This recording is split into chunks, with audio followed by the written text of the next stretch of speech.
Кішкентай маса ертегі. Кіп-кішкентай маса дүниеге келе салып өз-өзіне қарап сүйсіне бастайды. Міне ғажап, қандай әдемі сұлумын. Ғажайып деп осыны айт. Аяғына қараса алтау екен, ұзын, сымбатты. 4 аяқпен тік тұрасын, ал қалған екеуі 5-шісі, 6-шісі қорғаушылар. Олар денеге ештеңені жақындатпайды. Маса енді өз қанаттарына қарады. Қандай мөп-мөлдір, жеп-жеңіл, жылдам көтеріп кетеді. Мұртшасы үлпілдек, ал тұмсығы жебе сияқты біздей. Ал мен не жасай аламын, деп маса өз-өзіне сұрақ қойды. Ән шырқады, әні сондай нәзік, жіңішке. Осылай ән айтатын кім бар екен? Қуанышым кіммен бөлісерін білмеді. Әнін өзенге айтып көріп еді, су сылдырлай ағып естімеді. Енді ол әнін ағашқа айта бастады. Жапырақтары сыбдырлап, шулап ол да тыңдамады. Сөйтіп жүргенде масаға тышқан кездесті.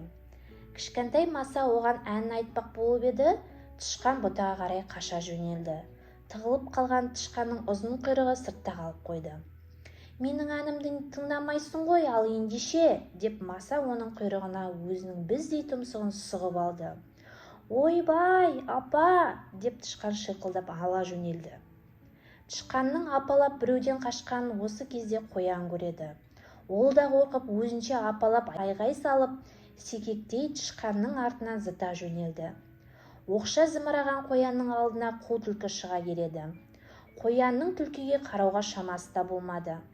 Түлкі тышқан мен қоянның артынан бір қорқынышты бәлені келе жатқанын білді.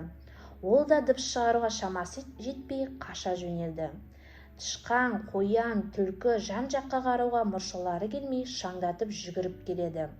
Осы сәтте қасқыр апаны да ұйықтап жатыр еді. Ол аңдардың дабырлап шулаған дауысын естіп, шошып қалды. Атып тұрып арттарынан ере кетті. Апа! Тышқан, қоян, түлкі, қасқыр ес-түстері қалмай жүгіріп келеді. Осы кезде аю құмырсқаларын илеуін шығып ойнап отырған. Ол жанына шула өтіп бара жатқан аңдарды көріп, бір жаманшылықты сезінгендей болып, әй-шайға қарамастан тоғайды басына көтеріп, тарпаңдап жүгіре жөнелді.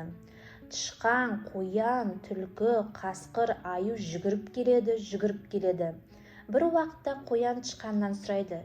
Сен неге апаңды шақырдың? Маса! Түлкі қояннан. Біз кімнен қашып келеміз? Маса! Деді қоян.